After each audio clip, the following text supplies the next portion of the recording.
Namo Namaha. Best seasonal greetings to everyone.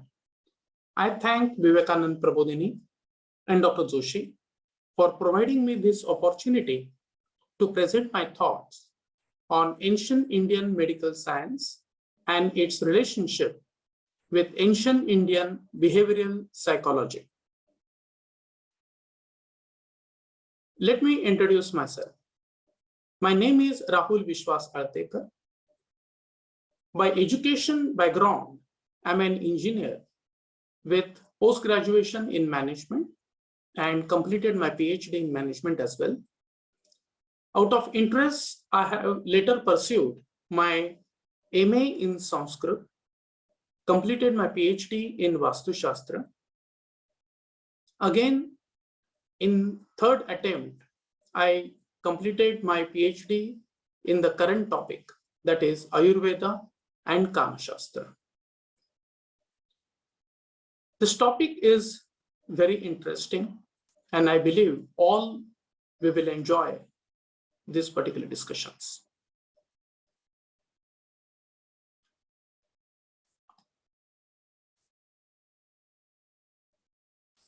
Today's discussion topic deals with the Ayurveda and its influence on ancient Indian therapy of sexual and behavioral psychology, that is what we call as a Kamashastra. In my journey of investigating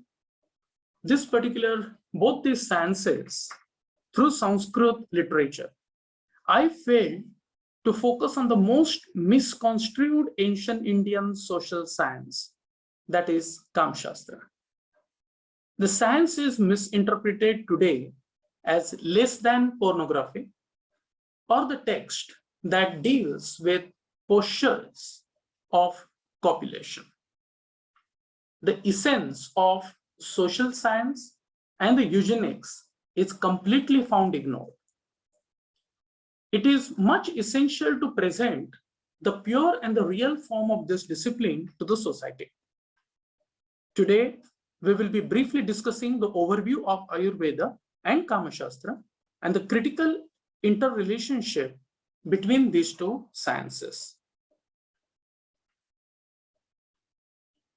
For any Indian pure or applied science, we observe many schools of thoughts, and still there is a common theme among them.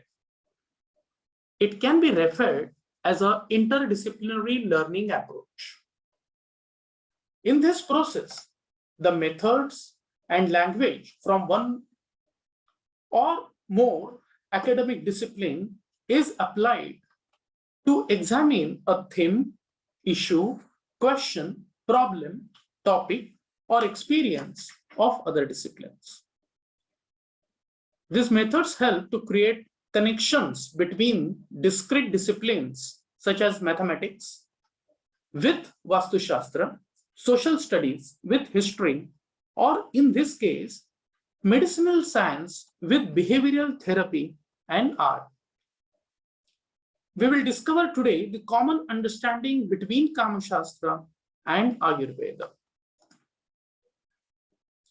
Ayurveda broadly aims at retaining the good health and treating the diseases, while Kamashastra aims at achieving third Purushartha, that is Kama, by way of applying right techniques as per mood, region, and personal characteristics. Interestingly, it scopes all the genders, including male, female, and even third gender, called Tritiya Prakruti, for achieving Kam Purushartha. Moreover, achieving Kam Purushartha doesn't limit to the experience of bodily pleasure, but cross the milestones systematically as mentioned in this shloka: Sneha, that is intimacy, Raga, that is pleasure, and Bahumana, that is more as a self-realization than self-respect. If any of these milestones remain unattained, the person will be susceptible to the unhealthy state and needs medical attention and that is Ayurveda in this context. It will be interesting to analyze how Kamashastra has adopted the key Ayurveda principles with the interdisciplinary approach and how synergetically these two sciences were coexist. As mentioned earlier, the primary objectives today is to understand and critically examine the Ayurvedic stimulus on Kamashastra. Remarkably, we see the originator of Ayurveda and Kamashastra is the same, that is Brahma. Charak Samhita says, Brahmana hi yatha proktam Ayurvedam prajapati. Whereas Kamashastra says, Prajapati hi prajaha srishtva. We could see a significant amount of influential validity of Ayurveda on Kamashastra. In our discussions today, we will review how Ayurveda has a structural influence on Kamashastra, how it has the prescriptive influence on the Kamashastra, how it has symbolic influence on the Kamashastra, and overall conceptual influence on the Kamashastra. The primary sources which I have used for these discussions are the original Sanskrit text and its references from the other related literature, the analysis from sculptures observed on different sites, and the validation from the field scholars. The primary source of Ayurvedic literature was Charak Samhita, Sushruta's Shallitskitsa, Vagbhata's Ashtanga Hridayam, and few on Rasa Chikitsa. Along with this key sources, numerous recent research papers from different national and international journals of repute have been analyzed. Similarly, for Kamashastra, critical resources were Vatsyayana's Kamashastra, Padmashri's Nagara Sarvasva, and Rati Rahasyam by Koka, amongst the 10 other texts of the subject. The so gathered information was validated from the field scholars of Kamashastra and Ayurveda practitioners. Let us now start with reviewing the critical Ayurvedic concepts which are extensively used for our topic of discussion. Thus, the key principles of Ayurveda are largely covered here with its philosophy. There are 14 concepts which are observed influencing Kamashastra. In the interest of time, let us review briefly few of them. To start with, let us pray God of Ayurveda, Shri Dhanvantari.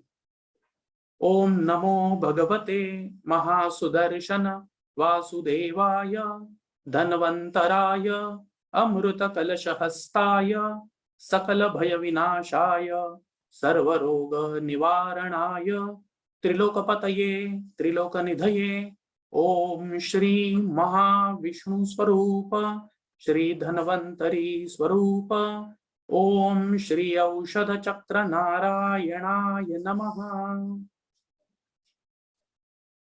Ayurveda can be regarded as the collection of oldest treatises on the medicine in the world. It is India's traditional natural system of medicine that has been practiced about more than 5,000 years. As mentioned earlier, it can be literally translated as a science of life or practice of longevity. The word Ayurveda is made from two words, Ayu and Veda.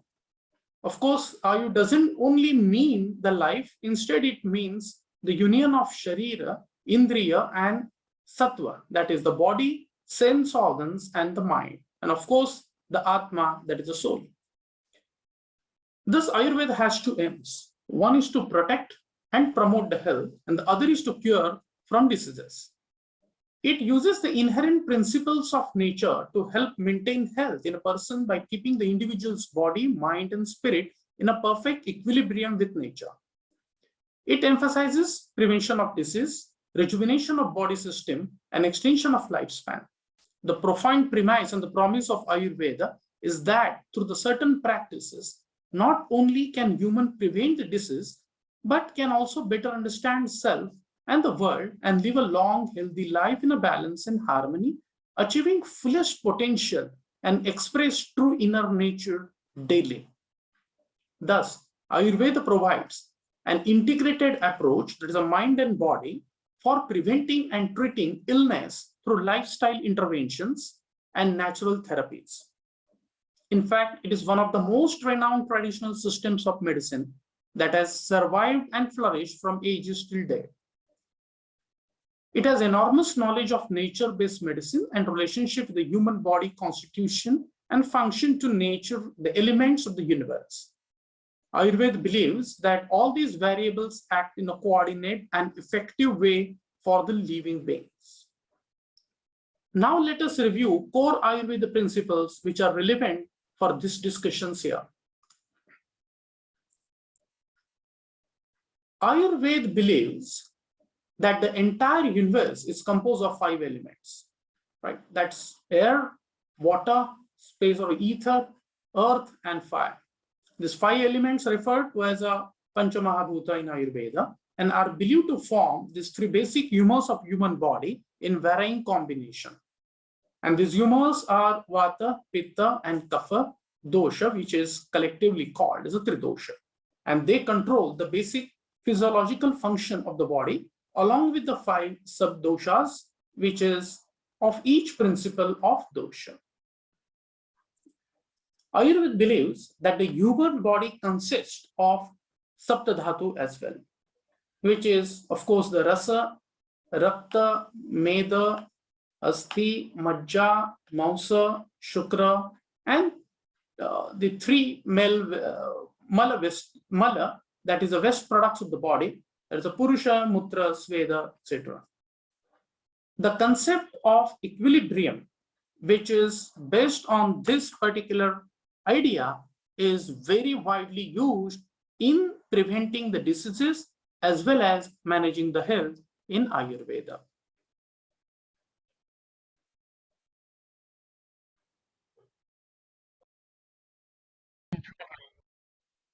The next interesting concept is about the approach of therapy. The suggested medicine should be Satmya to the person's body constitution. Ayurveda believes in bespoke methodology in cure respecting each person's specificity. Thus, Satmya Vichara is deployed to achieve Samavastha.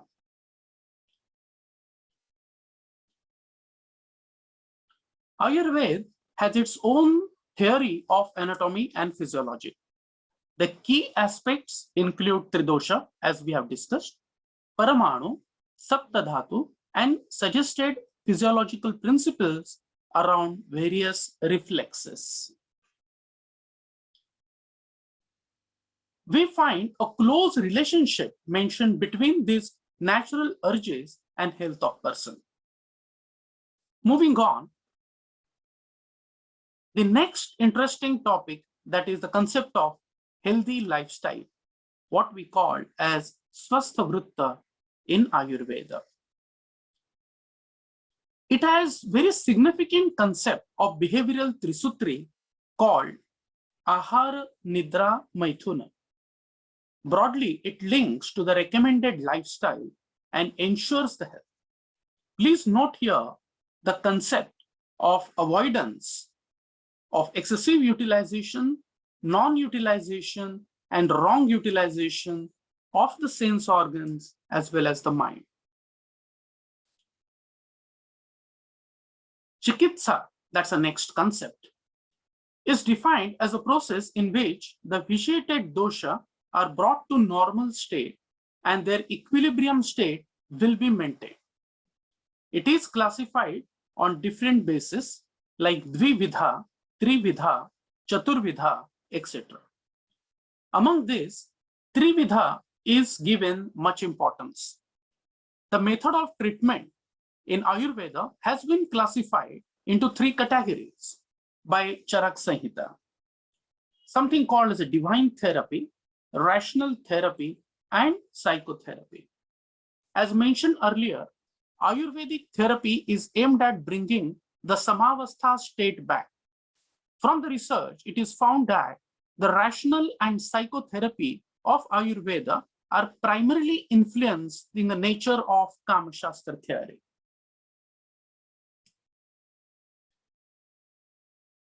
The next interesting concept from Ayurveda is the Vajikarana itself. This concept is a direct influential element of Ayurveda on Kamashastra. Vagbhata has treated this topic in much details and remarkably for both genders. Kamashastra has picked up the basics from here and theorized much detailed and linked framework of sex psychology to the Ayurvedic pharmacology. We will discuss these aspects in much detail later. As observed in almost every Indic science, the same is conceptualized in 8 aspects called as Angas.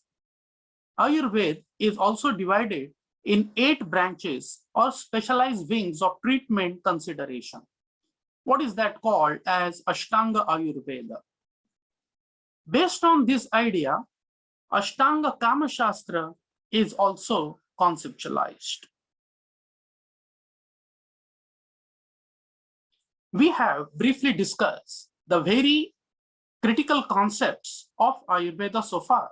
However, few more concepts of Ayurveda which are extremely influencing the Kamashastra theory are mentioned here, which typically includes Agni Vichara, Marma Vichara, Dravya Guna Vichara, Ahara Vichara, Shalya Tantra Vichara, Bheshaja Vichara, and the common medicinal plants which are used in Ayurveda.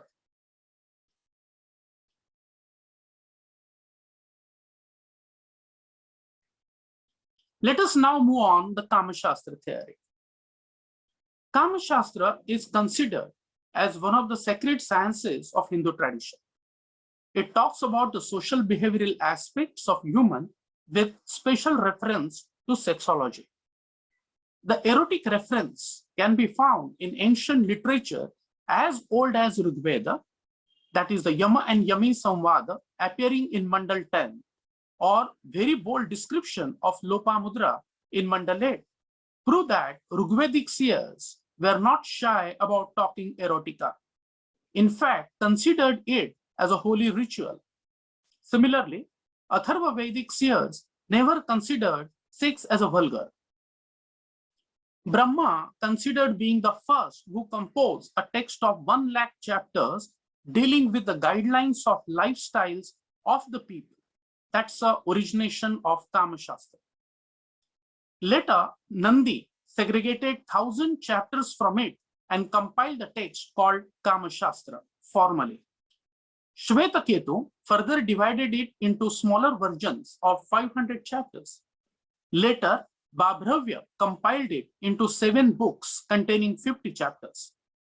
Further, the tradition continued with Dattaka, Charayana, Suvarnanabha, Ghotaka Mukha, Gonadra, Gonika Putra, Kuchumara, who composed their own treatises focusing on the one or more issues presented by Babhravya.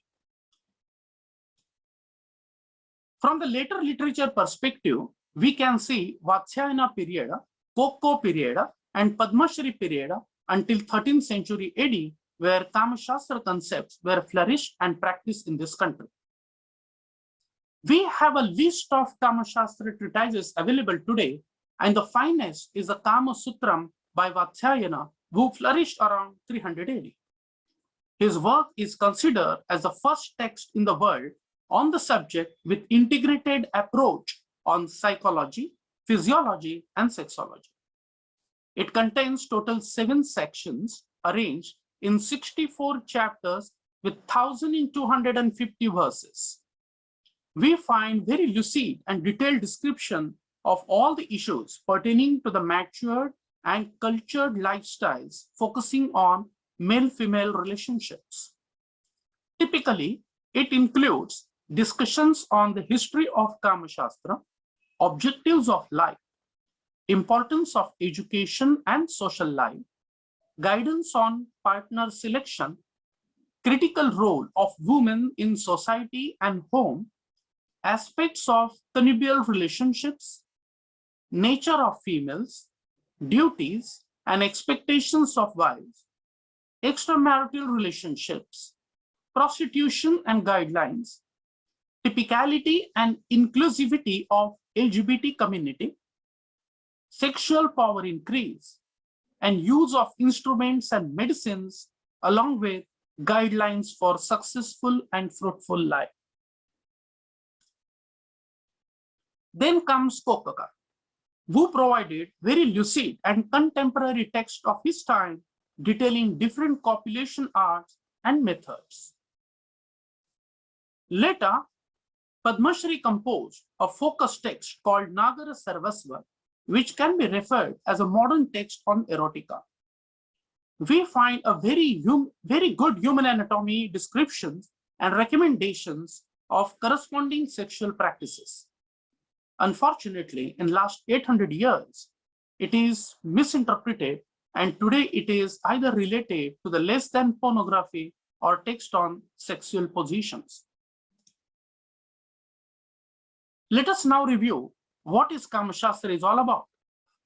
The word Kama loosely means pleasure, whereas the Kala is referred in Kamashastra as the skills that is used to attract males or females. It also creates aesthetic value that is called rasa in the mind of a performer. Thus, Kamashastra deals with the management of psychological imbalances that erupts due to the various sexual feelings. Sexual feelings should accompany with the concept of love, which includes both the aspects, the physical and the mental emotions. It is true that the emotional feeling is a characteristic of only human beings. Most of the creatures other than human are attracted to each other physically only. There is also a sex-oriented relationship. That may be the reason why in human society, sex-oriented love is not taken in a good sense. But this is the fact and the reality of life, and it is so even for the existence of the world. Humans cannot continue to exist without physical love. For making it viable, the physical love must be combined with the emotions, leading to its best form of pleasure experience, which is not only a momentary bliss, but ensures the sustainable relationships. Kamashastra exactly deals with these aspects and provides structured methodology to achieve this objective of celebration of life. Thus, in summary, Kamashastra is considered as one of the major social science of Hindu tradition. It talks about the social behavioral aspects of human being with special reference to sexology. It corresponds with the third human goal, that is Kama.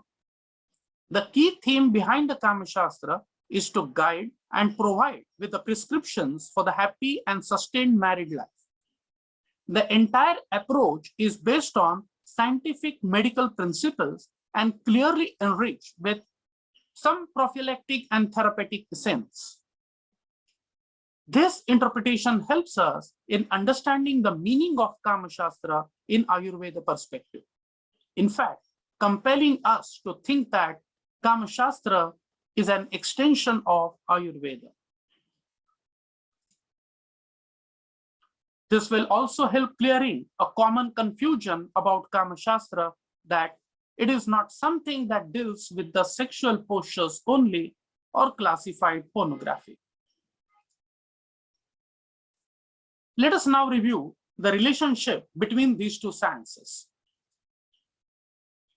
According to Dharma, one has to lead his complete life in 4 ashramas: Brahmacharya ashrama, Grihastha ashrama, Vanaprastha ashrama, and finally Sannyasa ashrama, primarily to clear away the 3 dates, that is the Rishi Runa, Pitru Runa, and Deva Runa.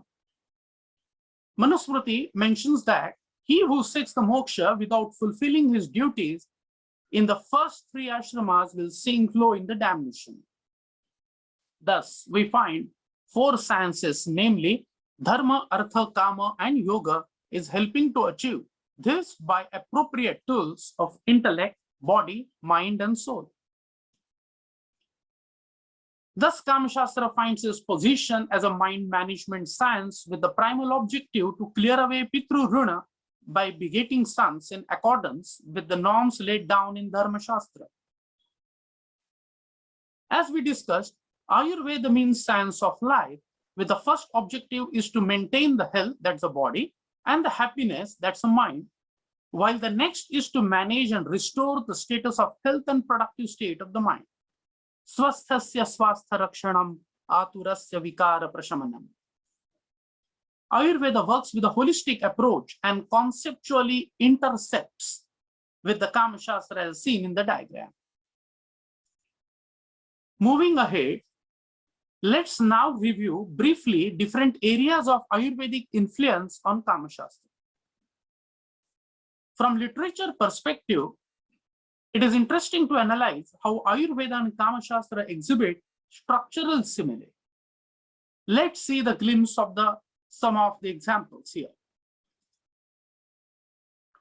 The chapterization sequence in both these sciences is conceptually the same. Both the sciences opens up with a general introduction and moves to the anatomy discussion and ends with the special treatments. While Ayurveda discusses various subtopics in between, Kamashastra discusses the diagnostics and the therapy of 4 different relationships with Nayika. We find interesting usages of Ayurvedic terms in Kamashastra. It uses the word called Prakriti. That's a very specific word used in Ayurveda. Kamashastra doesn't use a word called Manava, but very specifically uses the word Prakriti. Also, we find a deliberate use of the term called Dhatu Kshaya, which otherwise could have been used as a various Khalan, but Kamashastra very specifically used the word called Dhatu Kshaya. Similarly, a lot of Ayurvedic terms which are mentioned here, like Akshatailam, Siddhatailam, Churnam, Anulipya, Shitaviryani, etc., been used by Kamashastra as if like science of medicine. Further, we see both these sciences use the similar style of diction. For example, to provide the alternate words to the same word, you will find Ayurveda is calling something called Chikitsitam, Hitam, Pathyam, etc. Whereas if you see the Kamashastra is talking Rasorati, Priti, Bhavo. If you see the diction and the style of description here is almost the same. Next, on the conceptual influence, we observe that the Kamashastra has adopted almost all Ayurvedic concepts in principle, especially Samavastha, Satmya Vichara, and anatomy. Interestingly, we find the concept of Samaratani, which can be considered as a Samadhatu of Ayurveda.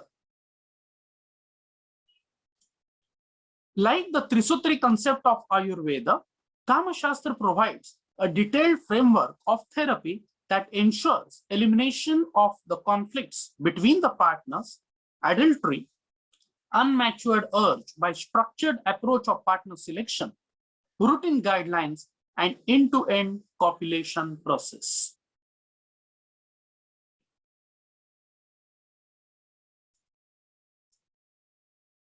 Moving further on, we could see the Kamashastra has adopted directly few prescriptive practices from Ayurveda.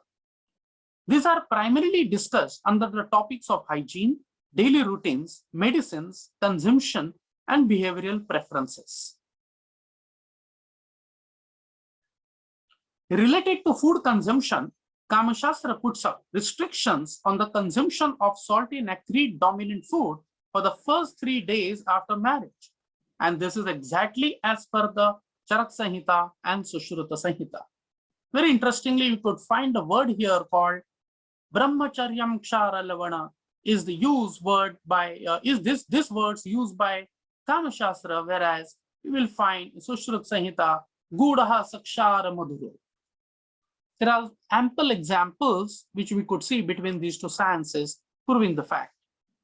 Further, we see the coherence in the prescriptions between the romantic striking and the still carrying the vital body points in Kamashastra.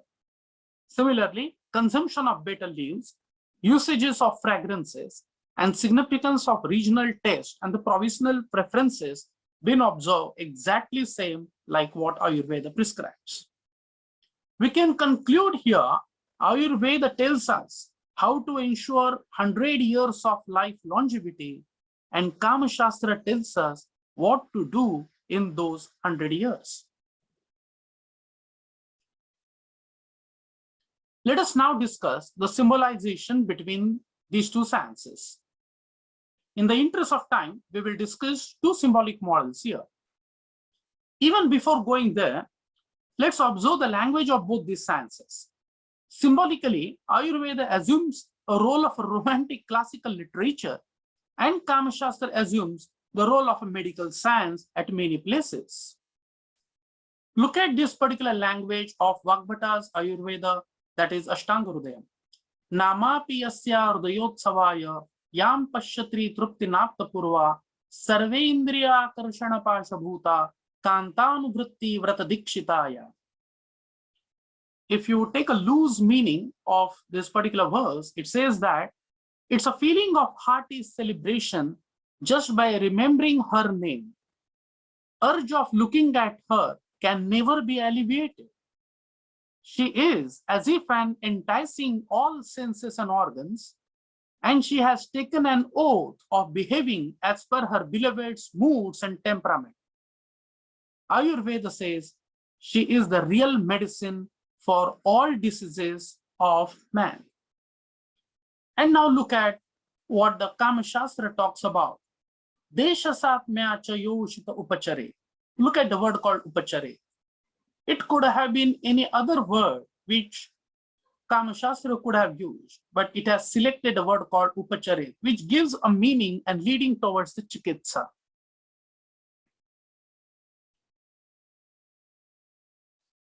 From the therapy perspective, Kamashastra follows Ayurvedic approach of simple to complex procedures to arouse the lost desires. Losing interest in physio-emotional assimilation with partner is considered as a significant cause of decay of human health and leads to imperfect life. Kamashastra goes in much details of its diagnostics, root cause analysis, therapy, and remedy. It is really unavoidable to call Vatsyayana as a Vaidya Vatsyayana here, who has suggested from standard physiological prescription to surgical and specialty-oriented prescription. Same approach is seen in diagnostics, wherein it initially focuses on the clinical diagnosis and later on psychological or pathogomy-based diagnosis. Let us quickly review the role of messenger in Kamashastra. Interestingly, Kamashastra provides a framework on how to engage with others' wife. Prima facie, it looks immoral. However, Ayurveda permits the same in case of Unmada Avastha, that is a maniac or the frenzy state of a mind of a person, and it is seen as a serious psychological disease. We find a detailed framework in Kamashastra for the same. This is like the Agada Tantra or the toxicology of Ayurveda, where a small and a calculated amount of poison is used as a medicine for certain diseases which are otherwise uncurable. Following the same principle, Kamashastra in such rare cases of diagnosis suggests to follow a very careful approach to achieve the pleasure from others' wife, which is to be considered as an adventure of consuming poison on medical purposes. Very clearly, it prohibits to engage with the sati type of a paradara. The process should be followed only in case of a lady with a tentative or an inclined state of mind. The true profundity of a Kamashastra can only be fathomed if we understand the scientific principles mentioned in the Kamashastra treatises. Those core Kamashastra principles are arranged into a concept called Ashtanga Kamashastra, and we can very clearly see the influence of Ayurveda on each of these anga or aspect. These angas are classified as Nayaka, Nayika, Vastu, Kamadeva, Rasabhava, Bhojya, Asana, and Upakarana. Kamashastra describes each of these aspects and how to achieve the sensual harmony by aptly balancing the various parameters within these angas. We can see the Ayurveda has a direct relationship with these angas on the conceptual levels and also the physiological and psychological level. Thus, the three dosha, dravya, vijnanam, sharira, vajikarana, rutucharya, dinacharya, bheshaja, and shalya tantra provides the basic building blocks for the recommendation prescribed in the Kamashastra on these angas. We shall now see the Ashtanga Kamashastra concept and influencing factors of Ayurveda on it in the following slides. In the interest of the time, the entire Ashtanga Kamashastra concept is arranged in an automatic slide transition mode for the next 4 minutes. And there is a background Dhanapata hymn by Kamagni Mantra of Ayurveda sung by His Holiness Shri Suresh Guruji.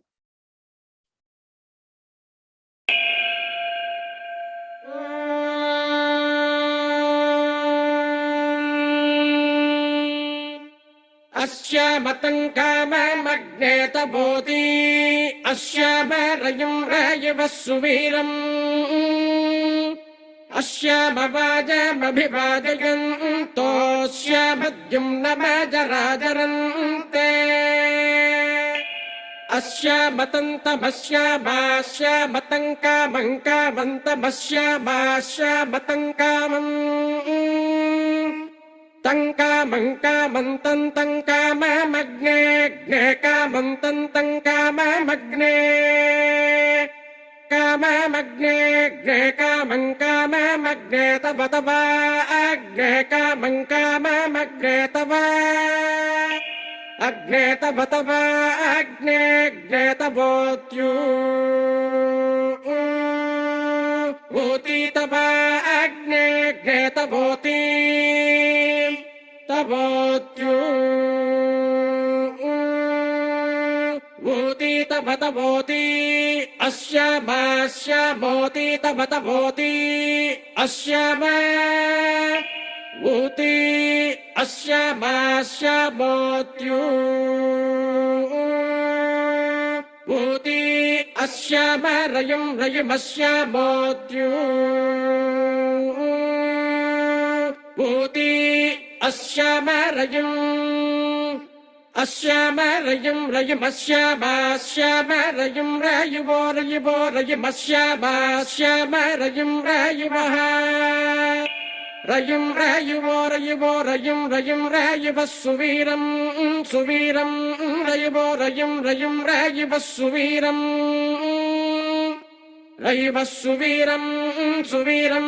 rayavasuviram Rayivayiti rayi maha Suviramiti suviram Asya babajam bajam basya basya babajam babhya Abhivajam basya basya babajam babhi Bajam babhya Abhivajam bajam abhivajagan to abhivajam bajam abhivajagan taha Abhivajagan to bhya Abhivajagan to syaba bhajagan to bhya Abhivajagan to syaba Bhajagan to syaba bhajagan to syamadhyum namasya bhajagan to syamadhyum Asyamadhyum namasya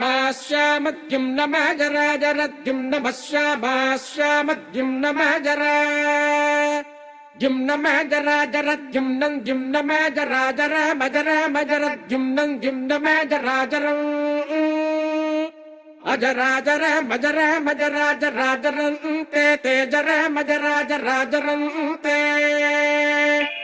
ajaran te te jara majaran te ta iti te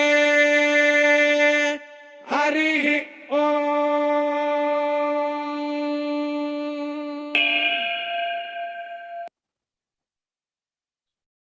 I hope it must have provided a glimpse of Ashtanga Kamashastra concept. Of course, few of you might have felt it is transiting quickly and should have been dealt with more time. However, the idea was to just provide a high-level glimpse of the concept and not the detailed deliberations. Probably a separate session can be planned, especially to cover Ashtanga Kamashastra in its full details. Now we will explore an interesting acknowledgement between these two sciences.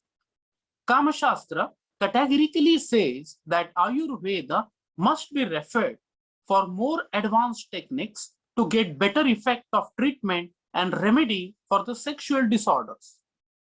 Whereas, while dealing with Vajikarana, Vagbhata clearly admits the importance of Kamashastra and says one should use Kamashastra recommendations for the right consumption of sex tonics. Thus, Ayurveda indicates the endorsement on Kamashastra as a critical discipline on the subject. By now, we must have understood the basic premise of Kamashastra. It helps humans achieve their fullest potential of humanhood and celebrate exotic experience of fulfillment. It teaches mechanics of pleasure creation in a therapeutic way. We could observe a number of practical usages of Kamashastra today. It will add tremendous value to the Ayurveda profession. That's the first point. By designing and adding new course based on the Kamashastra and its inclusions in the Ayurvedic degree syllabus, it would help society with a much professional therapy on the sexual disorders, especially for married couples. Moreover, we should think of designing a socio-cultural course on semantic tourism, that is, inclusion of scientific and romantic principles, which will go beyond contemporary concept of sex education and its scope. Apart from being a core science, we also see the matured social approach of Kamashastra when it deals with women and third gender. It categorically emphasizes on the woman's centricity and promotes her empowerment to ensure overall societal benefits. It is astonishing and a pride moment for all Indians when we see that the Kamashastra about 2000 years back was talking about the inclusivity of various types of third genders and linking them to form an integrated society of matured humans who are not only enjoying their individuality, but empathetic enough to identify and harness the potential of each element of society. Moreover, nothing comes out of compulsion or even compassion, but from suitability and rejoice, thus leading to natural sustainability of timeless values in the society without administration or external enforcement. Can we learn this again today from our own past and ancestors? Probably it needs systematic revamp now. To start with, more importantly, the word Kamashastra should be used in its purest meaning as ancient Indian eugenics, eroticism, and sex psychology. We have discussed about two ancient Indian sciences which are flourished thousands of years ago and enshrine us today with the rich heritage of knowledge and practice of medical science and psychology. There exists a strong relationship between these two sciences, and we can conclude that Kamashastra is to be considered as an Ayurvedic branch of Eugenics and psychology. I would like to thank again Vivekananda Prabodhini for providing me this platform to share my thoughts on the subject. Let us conclude the session exactly like Rishi Vatsyayana did with the verse. Tadeta kushalo vidvan dharmarthavalokayan nati ragatmaka kami prayunjana prasiddhate. The person who approaches this science with pervert and lustful mind will not succeed in gaining any benefits, but someone who is knowledgeable, skillful, and prudent practices this science within the ambit of morality and lawfulness will certainly relish it. Thank you very much. Namo Namaha.